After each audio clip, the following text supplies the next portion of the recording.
After our intense Monday, today starts the general debate of the 80th session. Before proceeding to the general debate, the Assembly will hear an introduction by Secretary-General of his annual report on the work of the organization.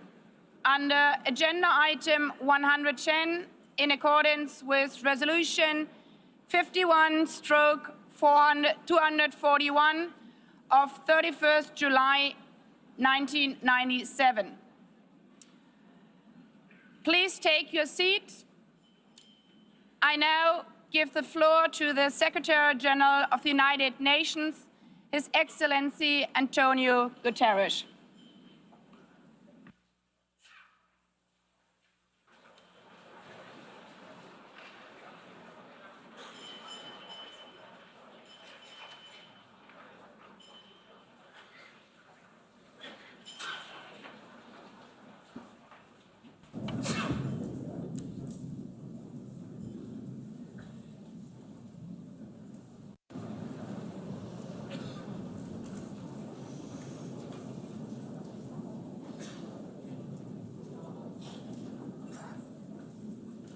Please, could you take your seats?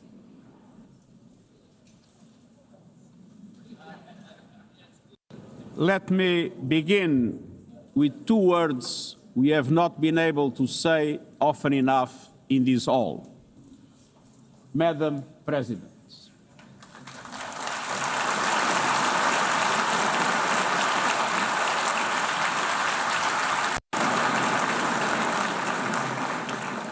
Excellencies, ladies and gentlemen, 8 years ago, in a world scorched by war, leaders made a choice: cooperation over chaos, law over lawlessness, peace over conflict. And that choice gave birth to the United Nations, not as a dream for perfection, but as a practical strategy for the survival of humanity. Many of our founders had seen firsthand the hell of the death camps and the terror of war. They knew that true leadership meant creating a system to prevent a replay of those horrors, a firewall against the flames of conflict and World War III, a forum for sovereign states to pursue dialogue and cooperation, and a concrete affirmation of an essential human truth: we are all in this together. And this General Assembly Hall is the heartbeat of that truth. It is why for decades, world leaders have come to this one-of-a-kind podium. It is why you are here today. Because at its best, the United Nations is more than a meeting place. It's a moral compass, a force for peace and peacekeeping, a guardian of international law, a catalyst for sustainable development, a lifeline for people in crisis, a lighthouse for human rights, and the center that transforms your decisions, the decisions of member states, into action. 80 years on, we confront again the question our founders faced, only more urgent, more intertwined, more unforgiving. What kind of world do we choose to build together? Excellencies, we have our work cut out for us, as our ability to carry out that work is being cut from us. We have entered in an age of reckless disruption and relentless human suffering. Look around.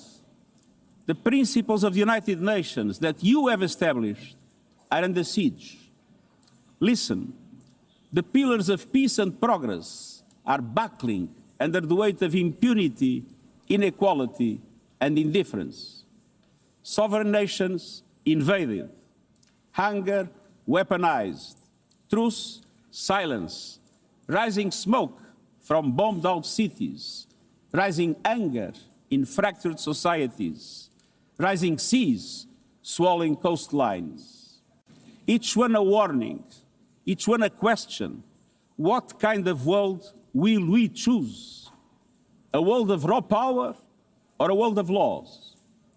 A world that is a scramble for self-interest or a world where nations come together? A world where might makes right or a world of rights for all? Excellencies, our world is becoming increasingly multipolar, and this is positive, reflecting a more diverse, dynamic global landscape. But multipolarity without effective multilateral institutions can court chaos, as Europe has learned the hard way, resulting in World War I. It was multipolar, but there was no multilateral institutions. So let's be clear. International cooperation is not naivete. It is hard-headed pragmatism. In a world where there's leap borders, isolation is an illusion. No country can stop a pandemic alone. No army can halt rising temperatures. No algorithm can rebuild trust once it is broken. These are global stress tests of our system, our solidarity, and our resolve. I'm convinced we can pass these tests, and we must. Because people everywhere are demanding something better, and we owe them a system worthy of their trust and a future worthy of their dreams. And so we must make the choice, an active choice, to reaffirm the imperative of international law, to reassert the centrality of multilateralism, to reinforce justice and human rights, and to recommit to the principles that gave rise to our organization, and to the promise contained in its first words, we, the peoples. Excellencies, the choices we face are not part of an ideological debate. They are a matter of life and death for millions. As I scan the global landscape, we must make 5 critical choices. First, we must choose peace rooted in international law. Peace is our first obligation. Yet today, wars rage with a barbarity we vowed never to allow. Too often, the Charter is brandished when convenient and trampled when not. But the Charter is not optional. It is our foundation. And when the foundation cracks, everything built upon fractures. Around the world, we see countries acting as if the rules don't apply to them. We see humans treated as less than human, and we must call it out. Impunity is the mother of chaos, and it has spawned some of the most atrocious conflicts of our times.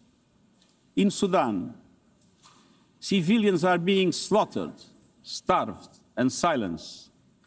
Women and girls face unspeakable violence. There is no military solution.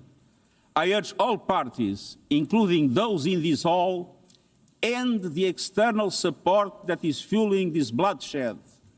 Push to protect civilians, because the Sudanese people deserve peace, dignity, and hope. In Ukraine, relentless violence continues to kill civilians, destroy civilian infrastructure, and threaten global peace and security. I commend recent diplomatic efforts by the United States and others.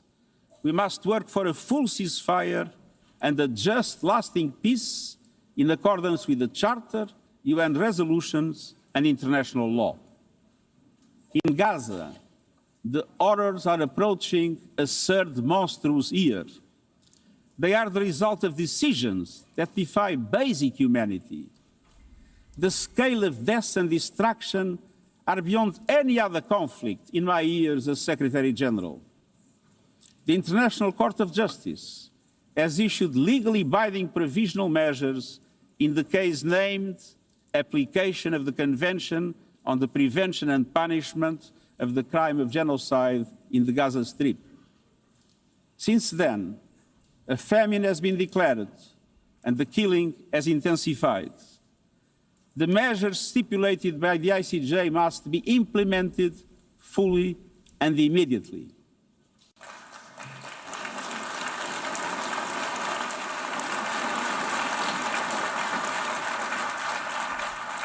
Nothing can justify the horrific Hamas terror attacks of October 7 and the taking of hostages, both of which I have repeatedly condemned.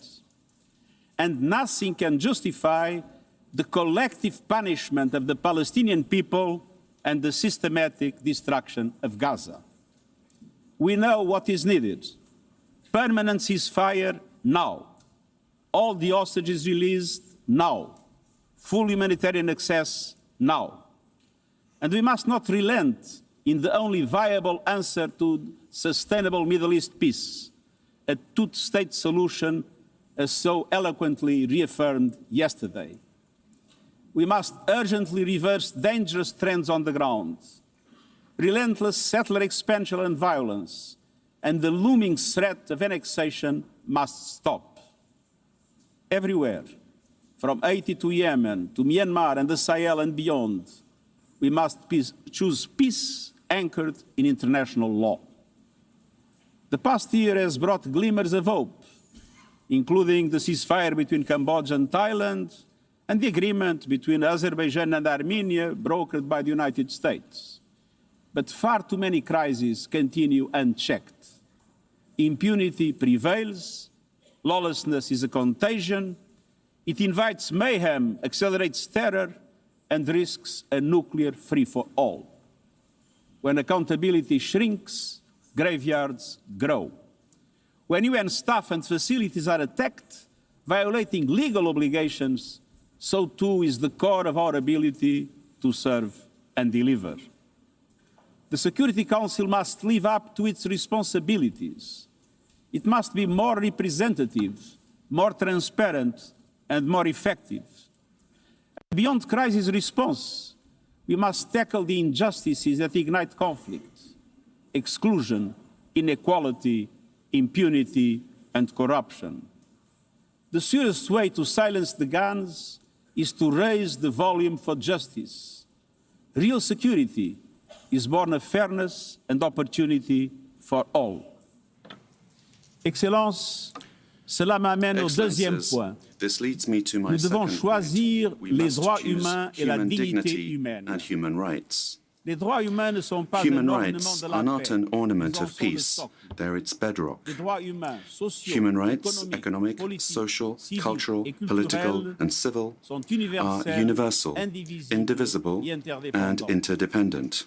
Choisir les droits, Choosing rights c'est plus que des means paroles. more than C'est words. choisir la justice plutôt It que le means choosing silence. justice over silence. préserver la liberté It means et protecting l'espace freedom and civic space, Faire avancer l'égalité advancing pour les femmes et equality les for filles. women and girls, Combattre le racisme confronting et la racism discrimination and in discrimination toutes leurs in formes. all its forms, Protéger les défenseurs protecting des droits human humains rights defenders, journalists, and freedom of speech, et garantir les and droits des upholding the rights of réfugiés refugees and migrants so that mobility is safe and in accordance with international law. Les droits humains sont un Human combat rights are a daily en battle, ligne.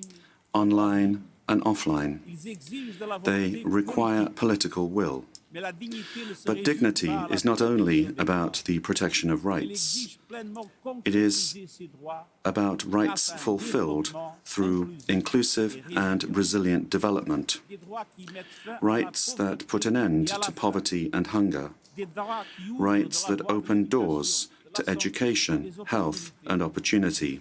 Les objectifs de The développement Sustainable durable Development sont Goals notre are our feuille de shared route roadmap pour for concrétiser. achieving these rights. Mais pour avancer sur But ce in order point, to make progress down this road, we need fuel. carburant, c'est le financement. And that fuel is Nous savons que finance. c'est le développement bien mené We've peut seen what development done right can deliver. au cours de la dernière In the décennie. past decade, Des millions de personnes millions supplémentaires more ont have accès gained à access to l'électricité, electricity, à des solutions de cuisson clean propre, cooking solutions, and to the internet. mariage des enfants. Child marriage is in La retreat. représentation des femmes Women's avance. representation is growing, Coupes dans l'aide au but cuts développement to aid font are des ravages. wreaking havoc. Pour un grand nombre de personnes, They are elles a death représentent sentence une condamnation for many. à mort. Pour tant d'autres, For so many more, confisquées. a stolen future. C'est là tout le This paradoxe is the de great notre époque. paradox of our time. Nous avons les solutions. We have the solutions, but we are siphoning off the fuel that would make it possible to make progress. To choose dignity, we must choose financial justice and solidarity. We need to reform the international financial architecture so that it drives development for all. With bigger and bolder multilateral development banks, lending more and mobilizing more private capital for developing countries, with faster and fairer debt relief mechanisms, helping every country in crisis, including middle-income countries. Protecting natural resources by tackling illicit financial flows and abusive tax practices that rob societies of their future. And global financial institutions that represent today's world, with far greater participation of developing countries in terms of their composition and their decision-making. So, let us choose a global economy that works for everyone, men and women. Let us choose human rights and dignity. And let us equip ourselves with the means to ensure a transition for people and the planet. Excellencies, this brings me to the third choice. We must choose climate justice. The climate crisis is accelerating, but so are the solutions. The clean energy future is no longer a distant promise. It's already here. No government, industry, or special interest can stop it. But some are trying, hurting economies, locking in higher prices, and squandering a historic opportunity. Fossil fuels are a losing bet. Last year, almost all new power capacity came from renewables, and the investment is surging. Renewables are the cheapest and fastest source of new power. They create jobs, drive growth, shield economies from volatile oil and gas markets, connect the unconnected, and can free us from the tyranny of fossil fuels. But not at today's pace. Clean energy investment remains uneven. 21st century grids and storage are not rolling out fast enough. And public subsidies, taking from taxpayer money, still flow to fossil fuels over clean energy by a factor of 9 to 1. Meanwhile, emissions, temperatures, and disasters keep rising. And those least responsible suffer the most. Science says limiting global temperature rise to 1.5 degrees by the end of this century is still possible, but the window is closing.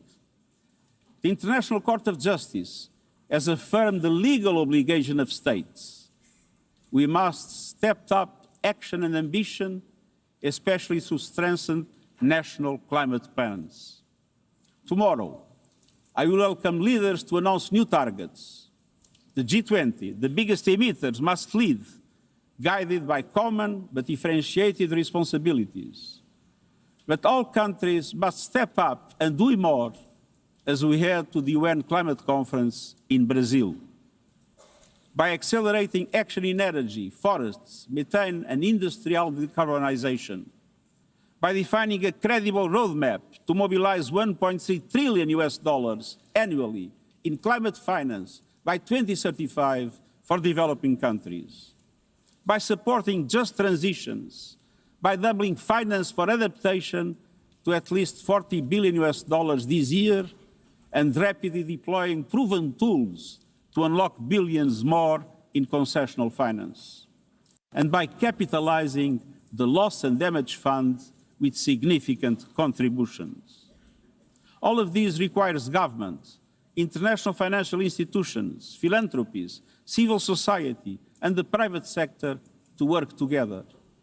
To provide fiscal space to developing countries and unlock new innovative sources of finance at scale, including solidarity levies on high-emitting sectors and debt swaps.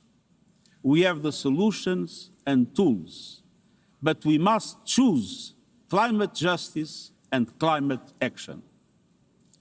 Fourth, we must choose to put technology at the service of humanity. Artificial intelligence is rewriting human existence in real time, transforming how we learn, work, communicate, and what we can trust.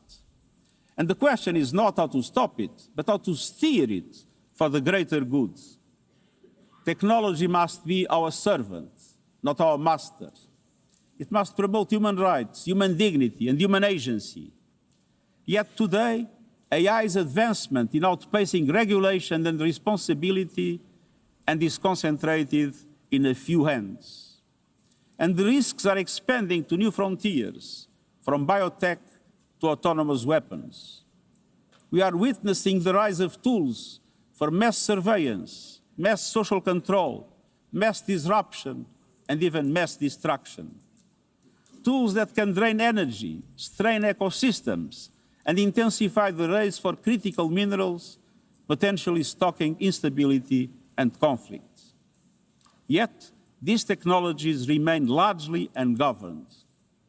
We need universal guardrails and common standards across platforms. No company should be above the law. No machines should decide who lives or dies. No system should be deployed without transparency, safety, and accountability. Last month, this Assembly took a historic step, establishing an independent international scientific panel on AI and an annual global dialogue on AI governance.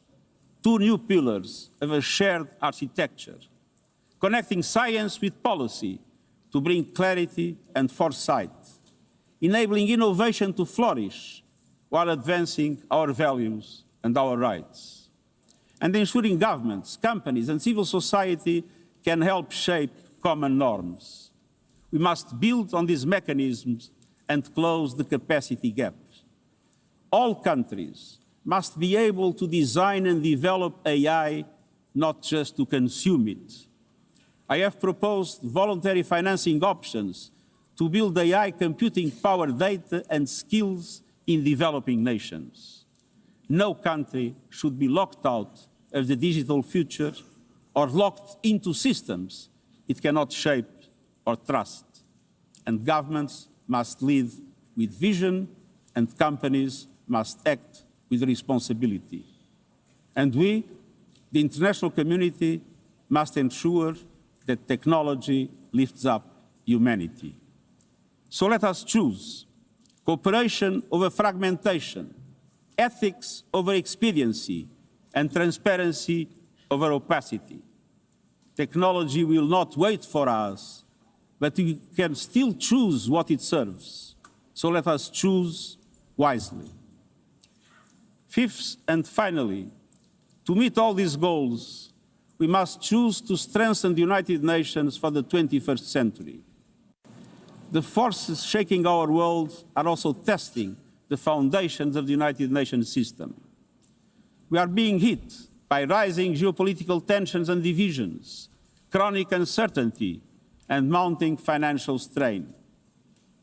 But those who depend on the United Nations must not be made to bear the cost, especially now, when for every dollar invested to support our core work to build peace, the world spends $750 on weapons of war. This is not only unsustainable, it is indefensible.